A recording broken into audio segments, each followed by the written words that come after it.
Hello everyone, I hope you are doing great and safe. In this opportunity, we, Alexander Godoy, Blanca Martinez, Marlene Martinez, Melvin Martinez, and Raquel Marroquin are going to talk about a really important topic, which is the tools of online teaching. But before to start with this topic, I will read a quote, and it says, technology is just a tool. In terms of getting the kids working together and motivating them, the teacher is the most important. Bill Gates. As Bill Gates says, technology is a tool that can be used to do really important things as education and job. During the time, technology has been taking place in every branch of life. It includes science, society, and also education. By this time, we are going to focus in education. There are lots of tools that can be used in education, and we have online communication tools. These online communication tools help teachers to be in contact with their students. They enable communication with larger groups of people, with video conferencing, instant messaging, audio calls, virtual rooms, and more. There we have some platforms that can be used to do this. We have Zoom, MS Team, Skype, and Google Meet, the one that we are using nowadays. Also, we have online video tools. These online video tools helps teachers to share classes and record any educational video. This helps teachers as support of a class. We have some platforms to upload our videos. We have YouTube, Loom, and we are using also Google Drive.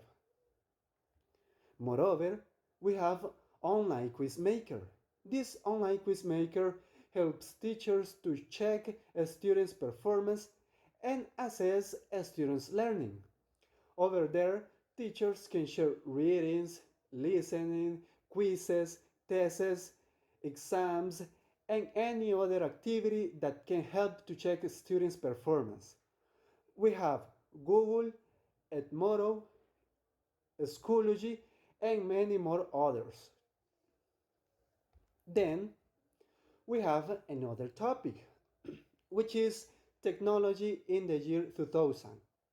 In this year, technology increased the level of interactivity between students and faculty, with resulting ability to exchange amounts of information in a shorter period of time.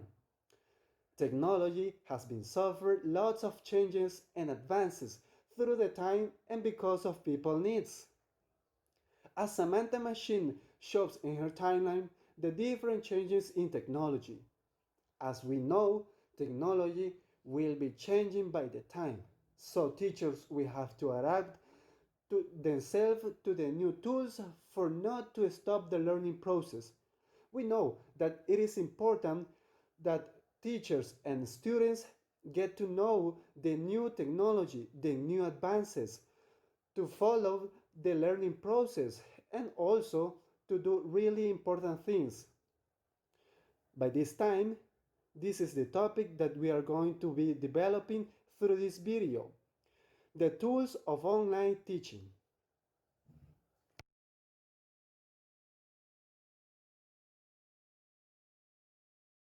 It is evident that technology means a lot for cars, and we have seen this clearly during these times. However, as we know, only technological tools will not be enough to achieve all the objectives that we set for a course. That is why I would like you to share your thoughts on the following question. What aspects do you think we need to take into account when matching technology to a course?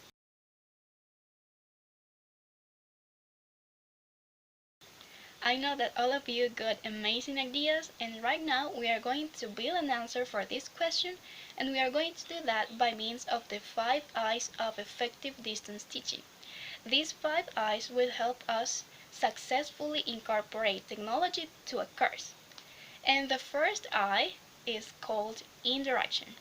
We know that there must be interaction between teacher and students and among students themselves.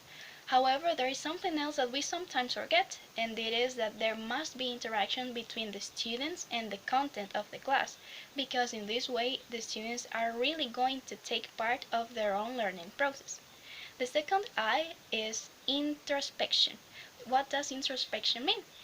It is basically the understanding that our students have about the content that we develop. There is a very easy way in which we can check if introspection is taking place in our course, and it is by means of practical exercises, in which the students need to apply the knowledge in order to solve the problem. By developing these types of exercises, we can check the degree of introspection that we have in our course. The third I means innovation. For this, the teachers play an essential role as it consists of experimenting with different technologies in the course. However, we must be careful of not believing that just because we apply a lot of technological tools, all our objectives are going to be achieved. Because more important than applying technology to the course is the fact that our students can keep up with the process that we are carrying out. The fourth I means integration. This means that we're going to make a single unit based on all the ideas, theories, concepts, and practices and all the activities that we develop in a class. And finally, we have the I that means information. This is very important because this refers to the knowledge and understanding that our students need to have in order for them to move to the next level. This means that we have to make sure that if our students have not understood anything from the step in which we are, they are not able to move to the next one. So remember that by using the 5 I's of effective distance teaching, we can successfully integrate technology to a course. Something else that I would like to add and that is very important to remember is that our perspective of the things may differ a lot from our students. That means that, for example, not because we have an excellent internet connection, we are going to take for granted that our students also have it. So that's why we need to carefully think of all the steps and all the activities that we are going to develop in our course. And in order to achieve that goal, the 5 I's of effective distance teaching will be of great help for all of us. Okay, guys, now we are going to talk about the strengths and weaknesses of technology. And for the strengths, we have that promotes independent learning in students.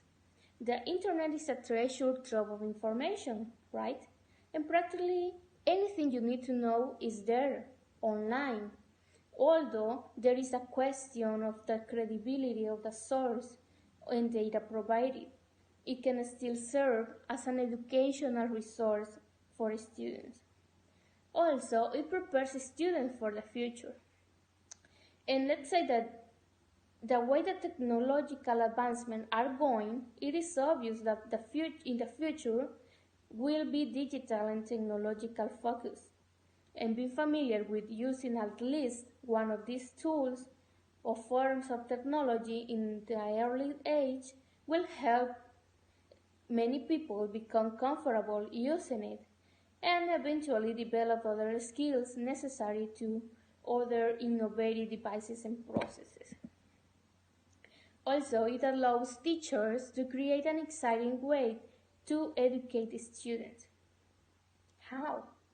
You know that the days when the only tools for teaching are limited to books are gone, right? With technology integrated into education, teachers now can incorporate, let's say, videos, images, graphics, and many other gadgets and tools when delivering lessons. And this creates an exciting learning environment and promotes interest in education in general. Also, it encourages the development of new teaching methods.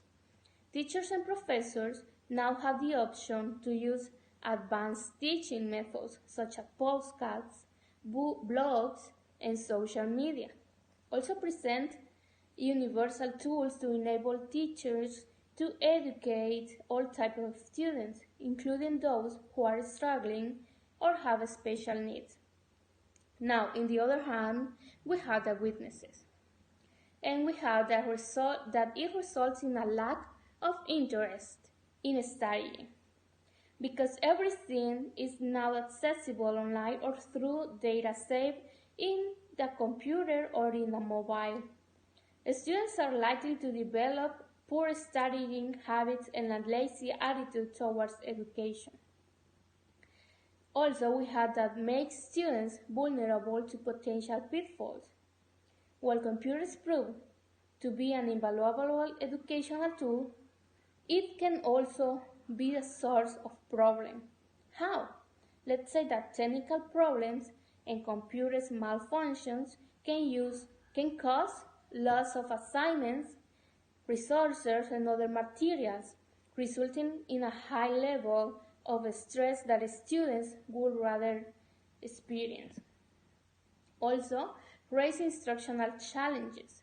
For professors and teachers to stay abreast with the technology of education, they may need to be retrained. Those who have been teaching all their life using traditional methods may not be susceptible to changes being applied.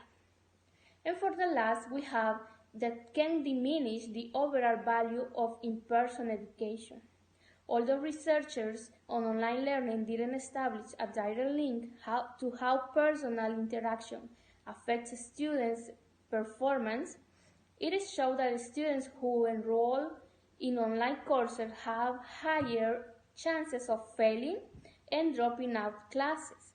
And this is related with the fact that lessons delivered online or through digital resources lack the face-to-face interaction between teachers and students that provide that personal experience.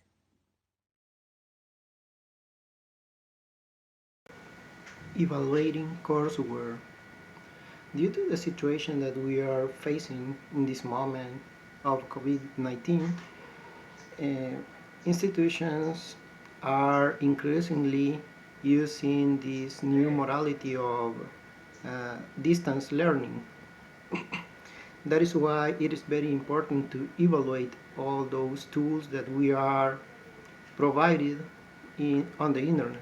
That is why when creating a courseware, not only technical personnel voice should be taken into account, but also students and the institution voice should be taken into account, since they are the ones that are going to use the platform, the app, or any tool that it's going to be created. Sometimes we are tempted to believe that getting the best cell phone or computer to use technology is just enough, but that's not true. No matter how intelligent our cell phone is or how advanced our computer is, they are not worthy if we don't know how to use the technology, right? If we don't know how to use the programs, the softwares. So that's why I have a question for you guys, and you will pause the video if you want. You can take a moment to reflect on the question, and then you continue watching the video. So the question is, how do you envision yourself using technology?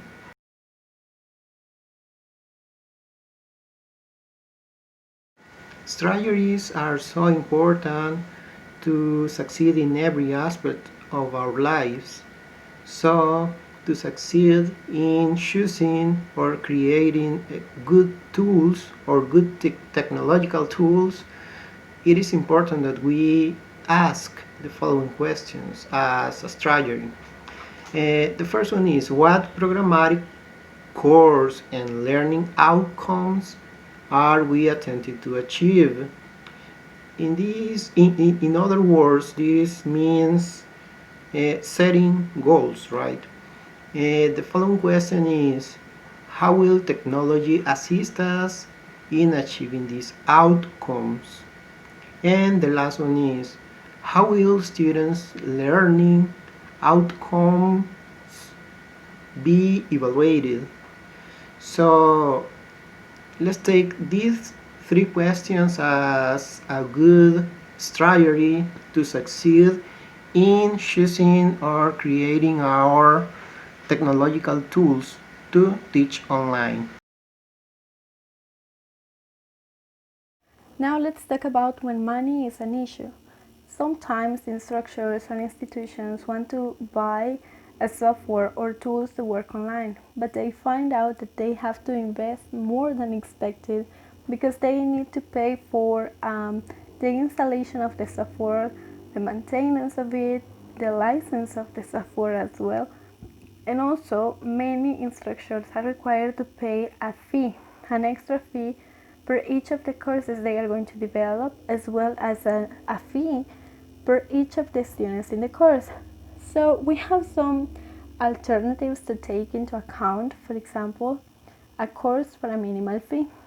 There are many software companies that are given the opportunity for instructors to pay a minimal fee to create a course. For example, they can pay $200 for a course instead of paying $1,000 or more for an entire program.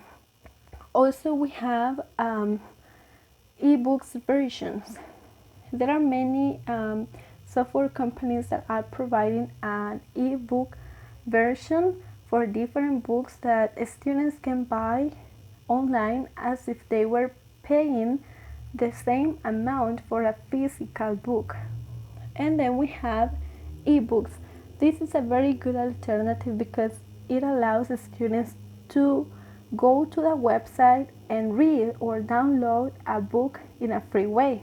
Some of these websites are, for example, Open Library, Project Gutenberg, Google eBook Stores, freeebooks.net, and Amazon. Now, let's talk about something different. Access as a major concern. Remember that accessibility is not equal for everybody, and it is less equal for disabled people. So to make it more available for people with disability, we can take into consideration the following options. First, choose the colors carefully. The colors of a website or a tool have to be taken into account because remember that not everybody sees the colors or perceive the colors the same as you. So try to play a little bit with the contrast, with the bright, in order to make it more attractive to the site. Also, hyperlinks. Make sure that the hyperlinks include information to where the user is going to be taken or driven. Also, simple design. This is important because it allows you to put the information, the most important information there. Alternative text for images and transcripts or audio that will help deaf people. Tips for adapting and working with the courseware. First, the learner and the learning outcomes in mind first. Remember that whenever you use a technology tool, you have to think about your learners and your learning first, and then you think about the instructor. Also, keep it simple.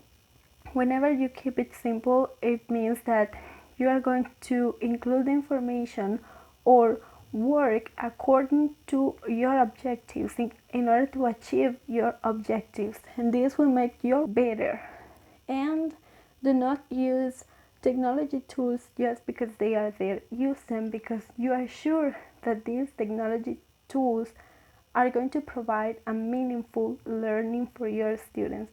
So this has been all for today. Thank you for watching and have a nice day.